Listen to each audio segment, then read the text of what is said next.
베델교회 성도 여러분, 지난 한 주간도 평안하셨는지요? 벌써 12월 달이 됐네요.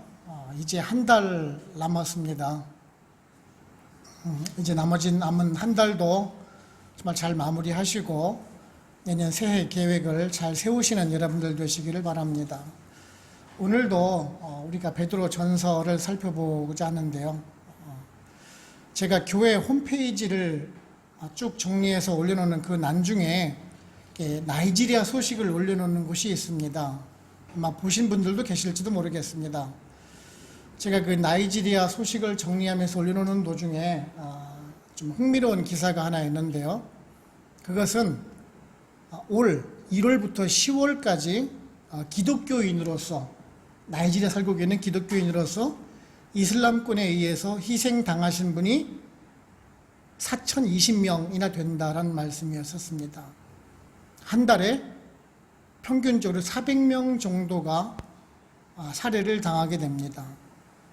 그리고 납치되는 인원도 한 달에 평균 230명 된다라고 합니다. 여러분도 아시다시피 이 나이지리아는 종교적인 갈등이 심한 나라 중에 하나입니다. 북쪽에는 이슬람권이 있고 남서쪽에는 주로 기독교 성도분들이 거주를 많이 하고 있죠. 그 중간 지역에 위치하고 있는 지역이 항상 분쟁 지역이기도 합니다. 제가 한국에 있을 때 이런 나이지리아에 대한 기사를 들으면서 남의 일 같이 이렇게 생각을 하다가 사실은 큰 그러한 마음은 없었습니다만은 막상 제가 나이지리아에 와서 사역을 하다 보니 정말 피부에 닿는 것을 느끼게 됩니다. 물론 이곳 나이지리아는 뭐 그렇게까지 종교 박해가 심하거나 아주 힘들거나 그러지는 않습니다. 지금 베드로 사도가 권면하고 있는 그 당시의 상황이 지금 우리가 겪고 있는 그런 종교 박해보다도 사실은 더 심한 상황임을 우리가 알게 됩니다. 아주 종교적인 박해가 극심할 때라는 것이죠. 주 64년 로마의 대화재 사건 이후로 그 화재의 책임을 그리스도인들에게 돌리게 됩니다. 그래서 기독교인들을 잡아다가 옥에 가두거나 사자우리에 던지거나 또는 화형을 시키고 있는 상황이죠. 또한 베드로도 스스로도 자신의 목숨이 얼마 남지 않았다라는 것을 직감을 했을 것입니다. 그리고 또한 실질적으로 이 베드로 전서가 쓰여지고 나서 얼마 뒤에 예루살렘이 함락이 되게 됩니다. 주 70년이죠. 그러니까 4, 5년 뒤란 얘기입니다. 4, 5년 뒤에 로마의 장군 디디오에 의해서 무자비하게 학살이 됩니다. 그때가 6월절 3일 전입니다. 6월절을 맞이하기 위해서 많은 순례객들이 왔을 때 포위가 된 것이지요. 그리고 3개월여 동안 전쟁을 벌이다가 수많은 백성들이 죽어나가게 됩니다. 그때 희생당한 백성이 110만 명 정도 되었다라고 합니다.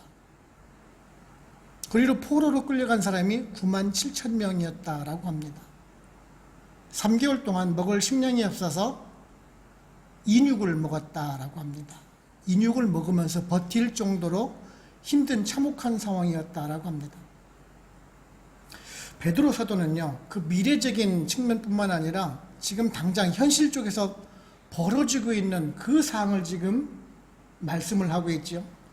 많은 기독교인들이, 그리스도인들이 화형을 당하는 모습을 보게 됩니다.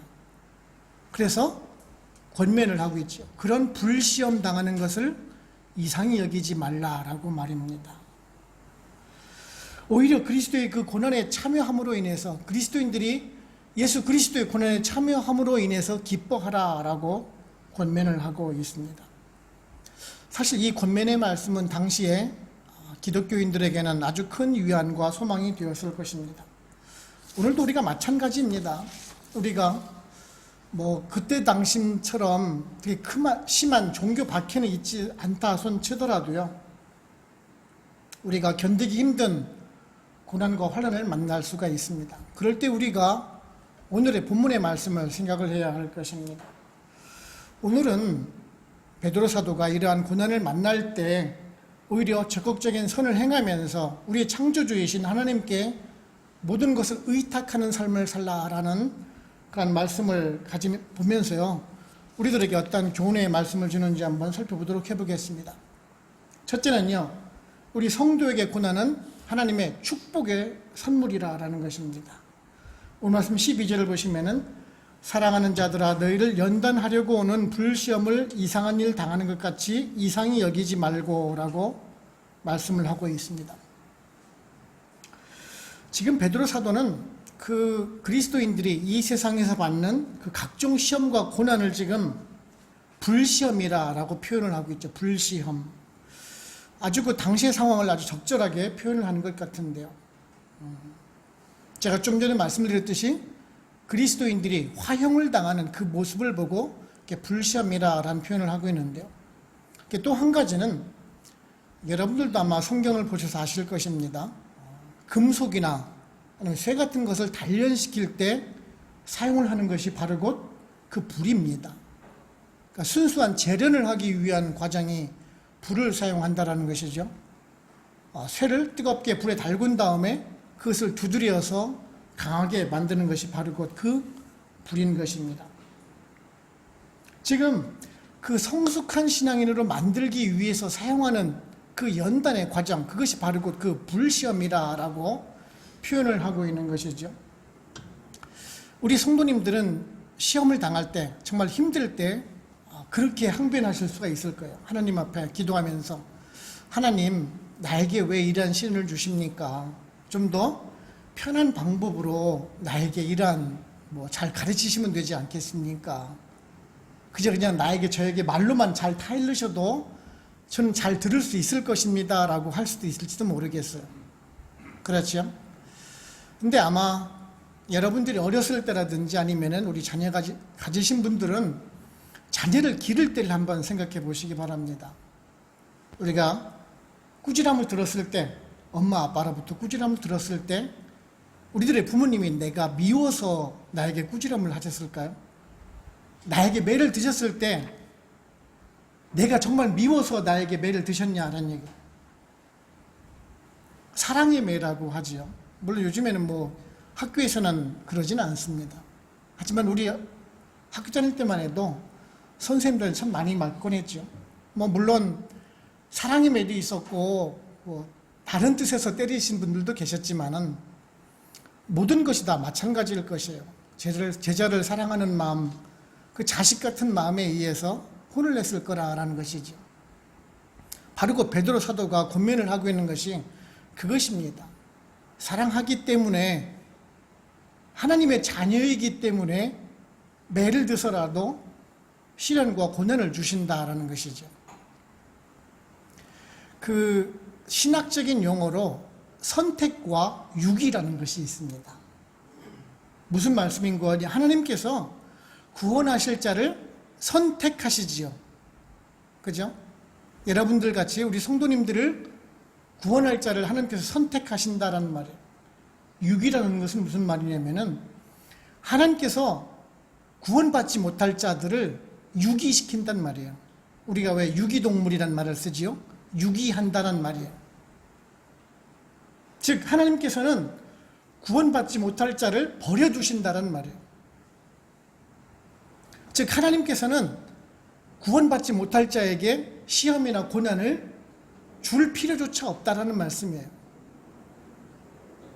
즉 우리들이 성도들이 고난받고 환난을 받는다라는 의미는 무슨 말이에요? 나는 선택을 받은 사람이라는 말이에요. 아멘. 하나님께서 나를 사랑하시기 때문에 나의 신앙을 단련시키고 나를 좀 더 그리스도인다운 삶으로 만들기 위해서 나에게 시련과 고난을 주신다라는 것이죠. 그럼에도 불구하고 우리들은 불평을 하죠. 하나님 나에게 왜 고난을 주십니까? 하나님 나에게 축복만 주셔도 되지 않습니까? 라고 불평을 한다라는 것이죠. 물론 그런 형통함을 받는 것도 축복 중에 하나입니다. 하지만 그런 환난이나 고난이 온다 하더라도 그것마저도 기쁘게 받으라는 것이에요. 그것이 나에게 축복으로 다가오기 때문이라는 것입니다. 우리가 몸이 아플 때, 건강하지 못할 때 하나님을 불평할 수가 있어요. 우리가 잘 아는 사도 바울이 있습니다. 사도 바울은 여러 가지 질병을 앓고 있었어요. 간질이라는 병도 앓고 있었고, 가장 심한 안질, 눈병을 앓고 있었어요. 늘 눈에 눈곱을 끼고 살았어요. 그가 오죽했으면은 그것을 뭐라고 표현했냐면 가시라고 표현을 해요. 가시. 내 몸에 가시라라고 말입니다. 그래서 하나님께 그 가시 좀 없애달라고 3번씩이나 간구를 합니다. 그럼에도 불구하고 주님께서는 그 사도 바울에게 무엇이라고 말씀하십니까? 고린도후서 12장 9절을 보시게 되면은 나에게 이르시기를 내 은혜가 내게 좋거다. 이는 내 능력이 약한 데서 온전하여짐이라 하신지라. 그러므로 도리어 크게 기뻐함으로 나의 여러 약한 것들에 대하여 자랑하리니 이는 그리스도의 능력이 내게 머물려 하려 함이라 라고 말씀을 하고 있습니다. 사도 바울은 자신에게 주는 그 고난이 축복이라는 것을 알았다는 것이에요. 지금 혹 여러분들 힘든 분들 계십니까? 어려운 분들 계세요? 아프신 분 계십니까? 그것이 주님께서 여러분들을 더욱더 순수한 신앙인으로 만들기 위한 과정이라는 것이에요. 그렇기 때문에 기뻐하시고 즐거워하시고 찬양하시라라는 것입니다. 그래서 사도 베드로는 12절을 보시면은 그 고난에 참여하는 것으로 즐거워하라라고 말씀을 합니다. 영광으로 함께할 것이기 때문에 즐거워하고 기뻐하라라는 것이지요. 즉 우리는 지금 현재 작은 고난, 작은 시련을 받고 있다 할지라도 더 큰 축복을 주시기 위한 그 단기라는 것을 믿으시고 여러분들 그 소망 가운데 살아가실 수 있는 저와 여러분들 되시기를 바랍니다. 두 번째는요, 주님은 그 고난당하는 성도와 함께 하신다라는 사실입니다. 14절을 보시면은 너희가 그리스도의 이름으로 치욕을 당하면 복 있는 자로다. 영광의 영, 곧 하나님의 영이 너희 위에 계심이라 라고 말씀을 합니다. 우리가 이 14절을 보다 보면은 어느 구절이 생각이 납니까? 그 산상수훈의 말씀이 생각이 나죠. 그죠? 마태복음 5장 11절을 보시면은 너희로 말미암아 너희를 욕하고 박해하고 거짓으로 너희를 거슬려 모든 악한 말을 할 때에는 너희에게 복이 있나니 라고 말씀을 하고 있습니다. 베드로 사도는 이제 14절에 이렇게 권면을 하고 나서 16절에 얘기를 하죠. 그리스도인으로 라고 말입니다. 그리스도인으로 라고 말입니다. 사실 이 그리스도인이라는 말은 처음에 좋은 의미로 사용된 것은 결코 아닙니다. 좀 더 욕하고 경멸하는 의미로 이런 그리스도인이라는 말을 사용을 하곤 했습니다. 이 그리스도인이라는 말의 어원을 보면은 크리스티아노라는 말이 있는데요. 예수 그리스도께 속한 사람이라는 뜻입니다. 그러니까 이 말이 맨 처음에 사용되게 된 때에는 사도행전 11장 26절을 보면은 이렇게 말씀하고 있죠. 안디옥에 데리고 와서 둘이 교회에 1년간 모여 있어 큰 무리를 가르쳤고 제자들이 안디옥에서 비로소 그리스도인이라 일컬음을 받게 되었더라 라고 말씀을 합니다. 이 그리스도인이라고 불린 지가 사실은 얼마 안 됐다라는 말이에요. 그런데 그 말이 지금 이제 본격적으로 불려지게 된 사건은 이 64년 로마의 화재 대사건 이후부터가 그리스도인이라고 불렀다라는 것이에요. 그런데 그 이름, 그리스도인이라는 그 이름이 우리가 스스로 부르는 이름이 아니라 세상 사람들이 우리를 향해서 부를 때 그 이름이 사실은 이제 경멸하고 욕하는 그런 의미로 불렸다라는 말이에요. 그래서 16절에서 지금 베드로 사도가 얘기를 하고 있죠. 그렇게 불림을 받을지라도 부끄러워하지 말라라고 말입니다.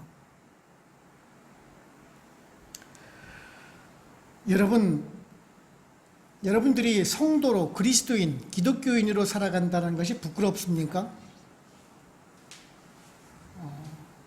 근데 사실 조금 부끄러울 때가 있긴 있어요.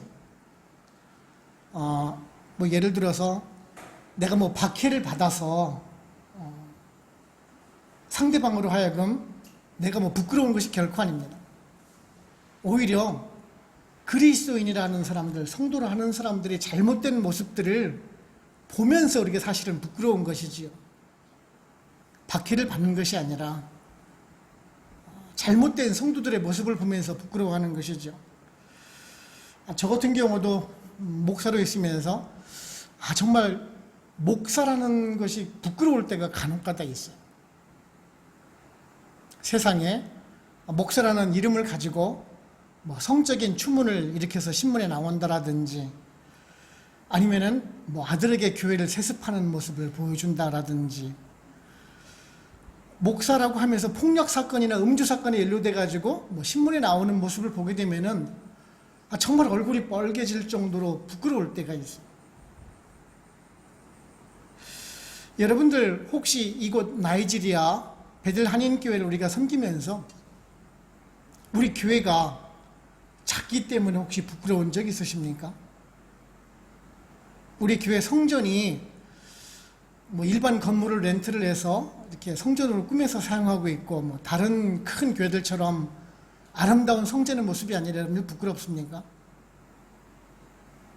아니지 않습니까? 그죠?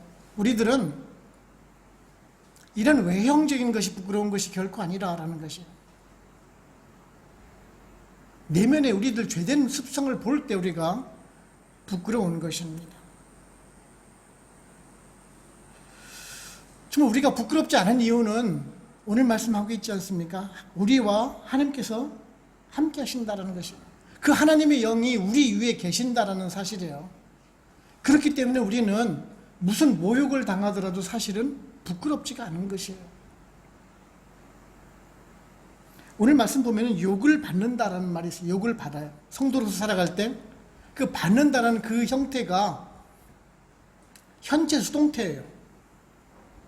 지금 현재가 우리가 고난을 받을 수가 있다는 거, 욕을 받을 수가 있어요.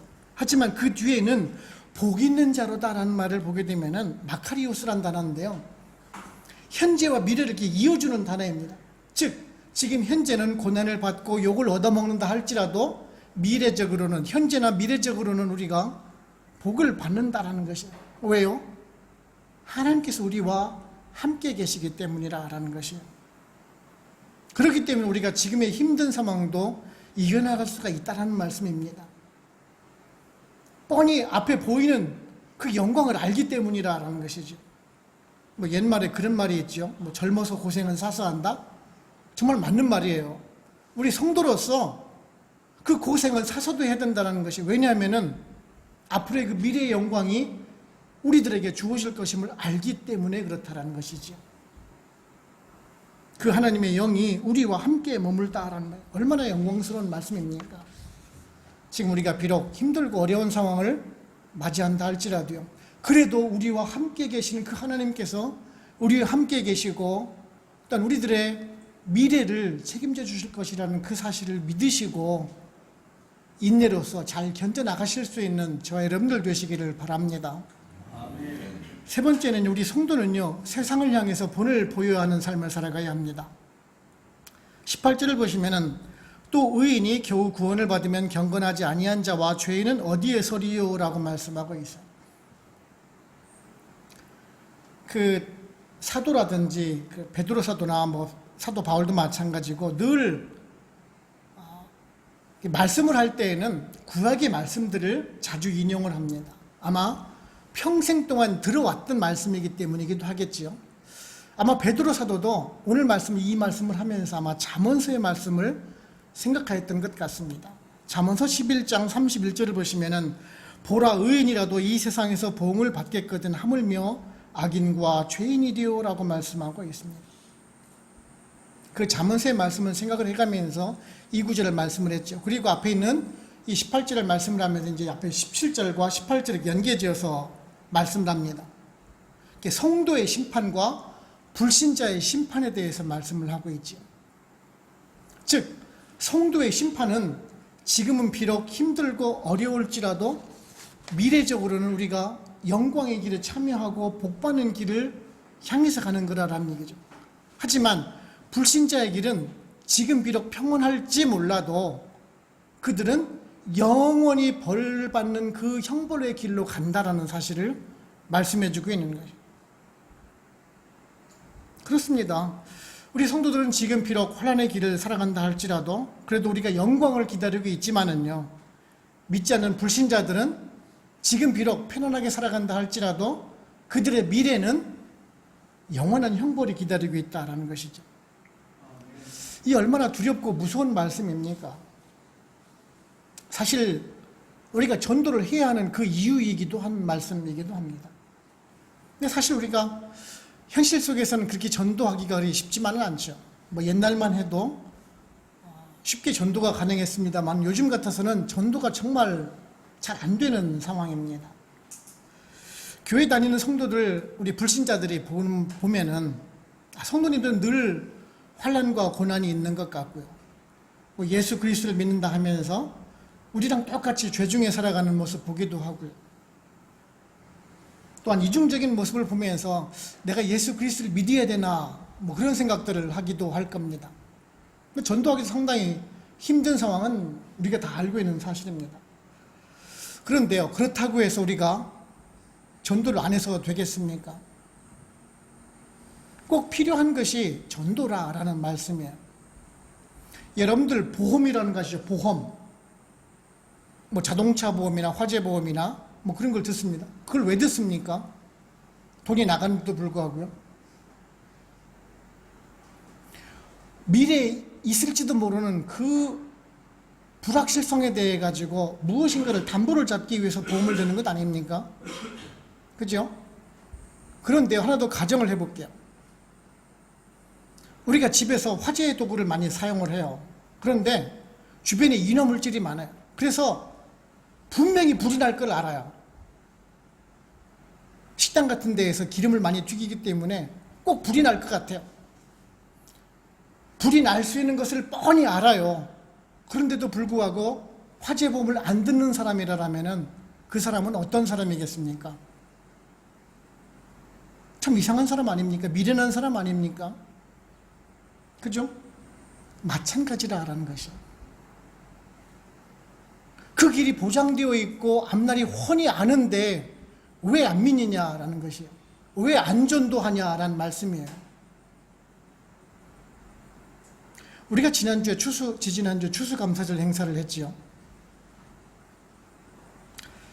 우리는 그렇게 생각할 수가 있어요. 아, 왜 힘들게 그런 행사를 하느냐? 왜 귀찮게 그런 일을 하느냐? 뭐 안 해도 되지 않느냐? 뭐 안 해도 전도해도 되지 않느냐? 물론 그럴 수도 있어요. 하지만요, 그렇게라도 안 하면은 전도할 수 있는 길이 없어진다라는 것이에요. 그것을 통해서라도 단 한 번이라도 예수 그리스도가 누구인지, 하나님이 누구인지, 그분이 어떤 분이신지, 왜 그분이 우리를 위해서 죽으셔야 했는지를 알려줄 필요가 있다라는 것이지요. 만일 여러분들이 지금 이 순간 소천을 해서 하늘나라로 갔는데 하나님께서, 주님이 나에게 그래, 너 살면서 너 스스로만 잘 먹고 잘 살기만 바랬지, 네 주위에 있는 사랑하는 네 사람들, 옆 사람들을 위해서 전도 한번 해봤냐라고 물어보실 때 여러분들은 무엇이라 답해 보시겠습니까? 그죠? 정말 우리 스스로 한번 되돌아봐야 한다는 것이에요. 물론 그 행사 귀찮을 수도 있어요. 하지만 그런 것을 통해서라도 주님을 알리고 복음을 전할 필요가 있다는 것이죠. 우리가 온 한 해만 했습니다마는 저는 앞으로도 계속 했으면 좋겠어요. 기회가 있을 때마다 그분들에게 복음을 전하고 예수 그리스도를 알려주는 행사를 했으면 좋겠어요. 물론 지금 당장 결실이 없을 수도 있어요. 하지만 언젠가는 그들이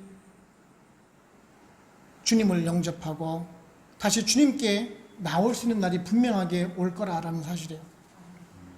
제가 언제까지 이 교회를 섬길지는 모르겠습니다만은 혹 제가 없다 하더라도 저는 이어갔었으면 좋겠어요. 그것이 우리들의 사명이기 때문에 그렇습니다. 정말 지금 우리가 씨를 뿌리는 마음으로 그들에게 전도를 해야 한다라는 것입니다. 비록 지금 우리가 환난을 당하고 있지만 앞으로의 우리의 미래 삶이 영광으로 보장된다는 것을 알기 때문에 그렇다는 것이에요. 그들이, 우리 사랑하는 그 이웃들이 영원한 형벌을 받는 것을 볼 수만 없기 때문이라는 것이죠. 그들을 위해서 기도하며 또한 전도에 나갈 수 있는 저 여러분들 되시기를 바랍니다. 결론적으로 말씀드리면요, 베드로는 19절에서 결론적인 권면을 하지요. 그러므로 하나님의 뜻대로 고난을 받은 자들은 또한 선을 행하는 가운데 그 영혼을 미쁘신 창조주께 의탁할지어다. 창조주께 의탁할지어다. 아마 베드로는 이 말씀을 하면서도 또한 역시 시편의 구절을 떠올렸을 것 같아요. 시편 31절 5절을 보시면은 내가 나의 영을 주의 손에 의탁하나이다. 진리 하나님 여호와여 나를 속량하셨나이다 라고 말씀을 하죠. 나의 영을 주의 손에 부탁하나이다. 그 구절을 떠올렸을 것입니다. 주님께서도요, 누가복음 23장 46절을 보시게 되면 아버지여 내 영혼을 아버지 손에 부탁하나이다 라고 말씀을 하고 있습니다. 지금 고난을 당하고 있지만은 그래도 선을 행하면서 하나님께서 이루어 주실 것이라는 그 소망함을 담고 있는 것이지요. 여기서 의탁한다는 말을 보게 되면은요, 보호를 위해서 맡긴다는 뜻이에요. 보호를 하기 위해서 맡긴다. 우리들의 재산이라든지 우리의 소중한 것을 신탁하거나 또는 위탁해서 보관, 관리해 준다라는 그런 의미를 지니고 있습니다. 아마 조금 나이 드신 분들은 아마 아실 것입니다. 1997년도에 한국에 IMF가 나오고 나서 그 은행들에서 내세웠던 말들이 있어요. 은행 상품 중에서 원금 보장, 지금이야 쉽게 얘기를 하지만 원금 보장이라는 단어가 그 이후에 나왔습니다. 내 은행에 맡기면은 당신이 맡긴 그 돈에 대해서 내가 원금을 보장해 줍니다라는 말이에요. 많은 사람들도 우리의 돈들을 현찰을 많이 가지고 있지 않고 은행에다가 저축을 합니다. 좀 더 많은 이자율을 주는 곳에다가 저축을 하지요. 그죠? 여러분들도 아마 많은 분들이 저축을 하셨을 거예요. 뭐 여기 나이지리아 은행을 믿지를 못해서 뭐 한국에다가 저축을 하시는 분들도 계실지도 모르겠습니다.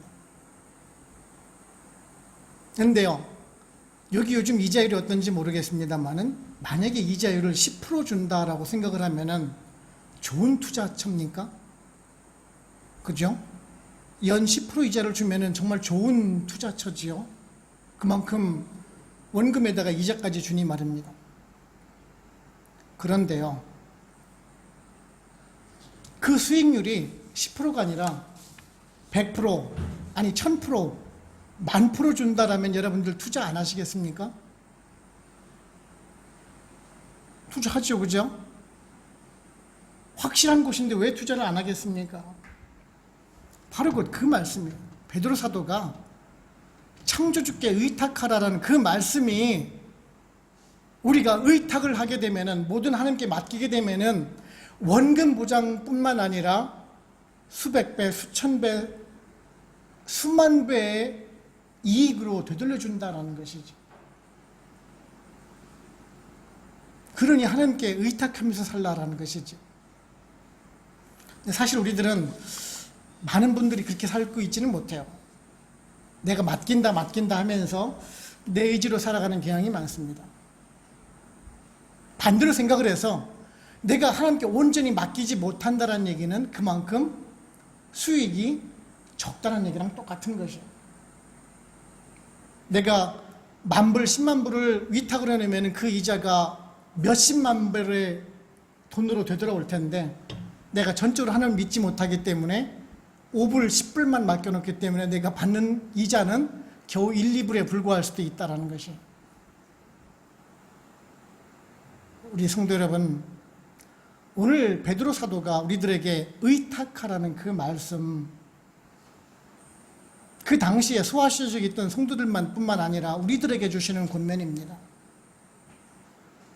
내가 모든 삶을 주님께 맡기며 살아갈 때 주님께서 여러분들에게 그 원금 보장뿐만 아니라 수백 배, 수천 배의 투자 이익을 여러분들에게 돌려주신다라는 것이에요. 그러기에 하나님께 의탁하면서 살라라는 것이죠.